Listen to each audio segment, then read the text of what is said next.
అండి నేను 7 శనివారాల వ్రతం మొదలుపెట్టి 7 వారాలు అవుతుందండి. అందుకని 7 రకాల పిండి వంటలు తయారు చేశాము. ఏడుకొండల స్వామివారికి 7 రకాల నైవేద్యం సమర్పిద్దాము అని చెప్పి అందులోనూ 7వ వారం పూజ అండి. దసరా నవరాత్రులు అవ్వంగానే మొదటి వారం పూజ స్టార్ట్ చేశాను. శనివారం ఏకాదశి రోజు నాకు 7వ వారం వచ్చింది. అందుకని చెప్పి నేను 7 రకాల పిండి వంటలు 7గురు అతిథులను పిలుచుకొని వారికి భోజనాలు పెట్టి తాంబూలాలు ఇచ్చుకున్నాను. ఇక చివరిగా 8వ వారం కూడా వడ్డీగా ఒక వారం చేయాలి కదా! ఆ ఒక వారం చేసి తిరుమల దైవ దర్శనానికి వెళ్ళి రావాలి అనుకుంటున్నాము.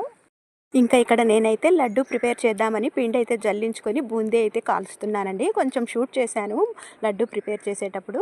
ఇన్ని వారాలలో నేను 6th వీక్ అయిపోయాయి కదా! ఒక వారం కూడా మేము లడ్డు పెట్టలేదనమాట స్వామివారికి. ఆయనకు లడ్డు అంటే ఎంతో ప్రీతికరం కదా!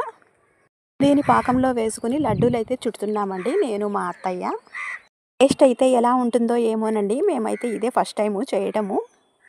స్వామికి మనము ఏమీ ఎంగిల్ చేయకుండా పెట్టాలి కదండీ! అదిగో చూడండి నేను ఇవన్నీ తయారు చేసి పెట్టుకున్నానన్నమాట స్వామివారికి పెట్టడానికి.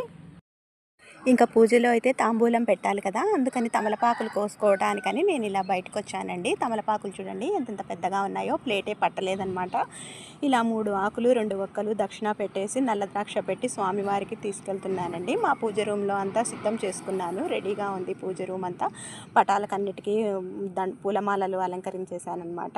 మనం చేసుకున్న పిండి వంటలు, వండిన పదార్థాలన్నీ స్వామివారికి పళ్ళెం వేసి మనం దేవుడి దగ్గర పెట్టుకొని పూజ అయితే చేసుకోవాలి. ఇక్కడ మా అత్త అయితే తులసిమాల కడుతుందండి స్వామివారికి. ఇక నేను పూజా వీడియో అయితే నెక్స్ట్ వ్లాగ్‌లో షేర్ చేస్తాను.